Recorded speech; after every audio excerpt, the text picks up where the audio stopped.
Welcome to today's verse of the day. Today's passage takes us into a moment that feels all too familiar. Abraham falls into an old pattern of fear.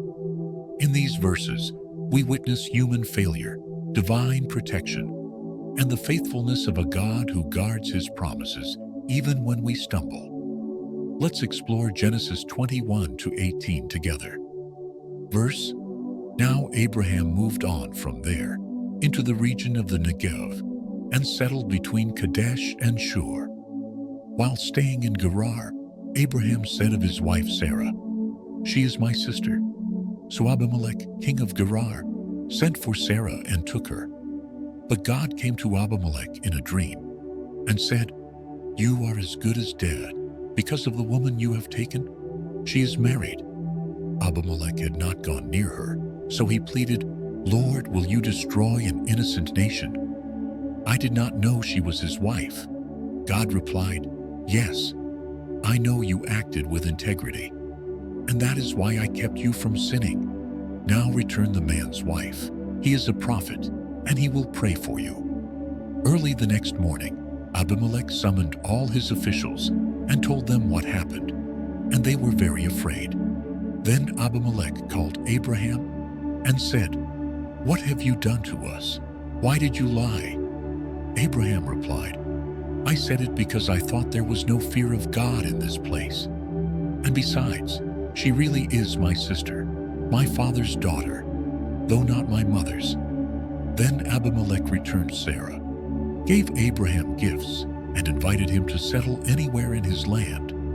And God healed Abimelek, his wife, and his female slaves, so they could have children again, for the Lord had kept them from conceiving because of Sarah.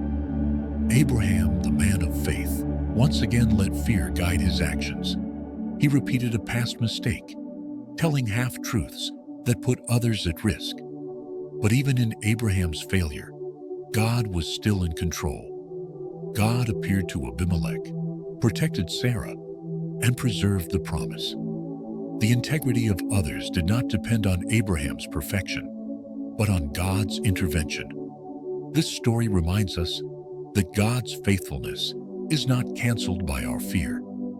His plans are secure, even when our trust wavers. Have you ever repeated a mistake you thought you'd moved past?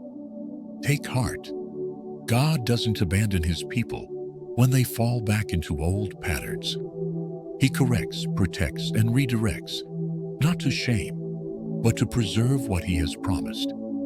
Take time today to surrender any area where fear has led your decisions. Let God restore your confidence, not in yourself, but in his unshakable faithfulness. Thank you for joining me today. If this passage encouraged you, share it with someone who needs to know that even when we fall short, God's protection and promises still stand.